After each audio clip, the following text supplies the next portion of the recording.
내가 책임제도의 성공적인 운영을 위해서 우리들의 노력은 반드시 결실이 있을 것을 믿는 바입니다.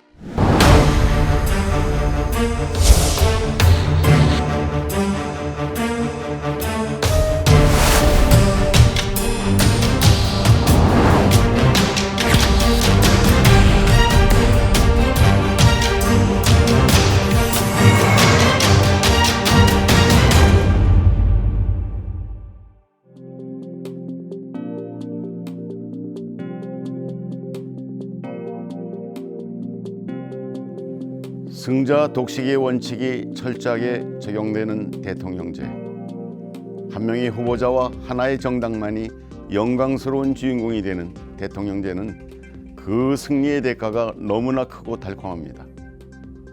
5년이라는 임기 내내 모든 권력을 독차지하게 되니까요. 정해진 답은 없지만 제왕적 대통령제의 폐해를 최소화하고자 대통령 중심제, 의원내각제, 혼합 정부제에 대한 논의가 오랫동안 계속되어 왔습니다.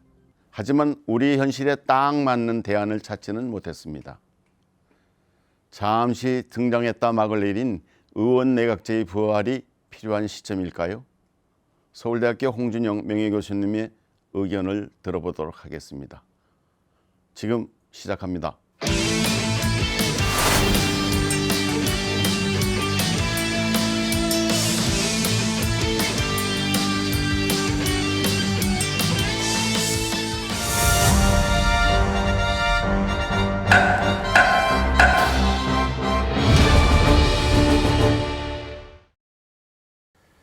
1948년 정부가 수립된 이래로 우리는 늘 대통령을 바라보며 살았습니다. 여기서 대통령이란 국가 원수라는 말에서 드러나듯이 국가의 최고 지도자를 일컫습니다. 이승만 독재를 타도해서 성립한 제2공화국이나 독일의 의원내각제에서는 상징적으로만 존재하는 그런 직위죠. 우리에게는 익숙한 질서가 되어버린 대통령제에서 대통령은 한때 공화정적 군주라고도 불렸습니다. 국가의 최고 권력자인 거죠. 그런 연유로 대통령을 과거 왕조 시대의 군주에 비유하기도 합니다. 그러나 대통령은 군주도 아니고 군림할 수도 없습니다. 군림해서도 안 되죠. 어디까지나 헌법과 법률에 따라 선출되는 최고의 공직자일 뿐입니다. 헌법 66조 2항과 3항에 따라 국가의 독립, 영토의 보전, 국가의 계속성과 헌법을 수호하고 조국의 평화적 통일을 위해 헌법적 책무를 지는 공직자이자 국민의 대리인일 뿐입니다. 대통령을 왕조적 관점에서 바라보는 것은 설사 비유라 할지라도 헌법이 구현하려는 시대 정신을 거스르는 시대착오적인 발상입니다. 국가란 무엇일까? 정부란 무엇일까? 그리고 국민은 누구일까? 너무나 당연시해서 좀처럼 묻지 않았던 질문들이 2016년 촛불 집회를 통해 국가는 어디 있는가? 나라다운 나라는 무엇인가라는 질문으로 이어졌습니다. 세월호 참사 때도 그랬고 얼마 전에 있었던 이태원 헬로윈 참사 때도 그랬습니다. 2016년에서 2017년까지 광화문 광장을 밝혔던 촛불 집회에서 우리는 나라다운 나라를 요구했고 우리가 국민이라고 외쳤습니다. 그리고 대통령을 탄핵 소추하여 파면시키는 한국 역사상 유례없는 헌법적인 실천이 성사되었습니다.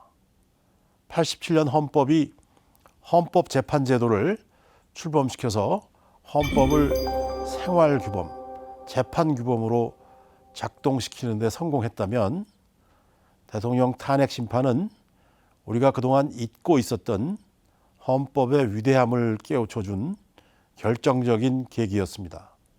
그때 만일 헌법이 없었더라면 어떻게 됐을까요? 생각하기조차 싫은 대혼란이 벌어지지는 않았을까요? 촛불을 든 시민들의 투쟁은 헌법의 재발견으로 결실을 보았습니다.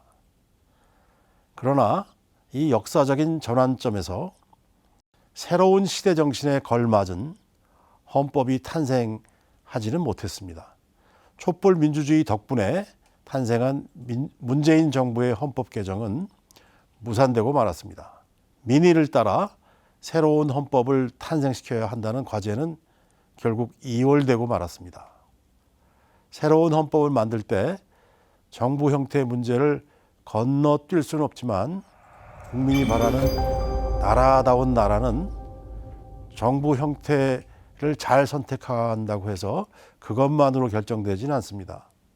법과 제도 정비의 대상이 되어야 할 그런 문제들이 한두 군데가 아니죠. 우리나라 헌법은 어떤 모습으로 과연 어떤 구조를 가져야 할까요? 우리나라는 건국 이후 계속해서 민주주의를 실현하는 과제와 씨름을 해왔습니다. 민주주의로의 전환, 민주주의의 공고화 또는 민주화 이후의 민주주의 등으로 의제화되었습니다. 그렇지만 우리나라에서 민주주의를 실현하는 과제와 단계는 여전히 미완의 진행형으로 남아 있습니다. 개헌만으로 작금의 정치 실패를 치유하거나 해결할 수는 없을지라도 새로운 시대 정신은 새로운 헌법을 요구합니다. 촛불광장에서 국민이 주권자로서 재등장한 이상 어떤 정부 형태가 그 뜻을 가장 잘 받들고 실현할 수 있게 해줄지를 개헌 이슈로 논의해야 합니다. 광화문과 안국동에서 태극기를 흔들었던 분들까지도 함께 참여하는 개헌 공론화위원회가 열려야만 합니다.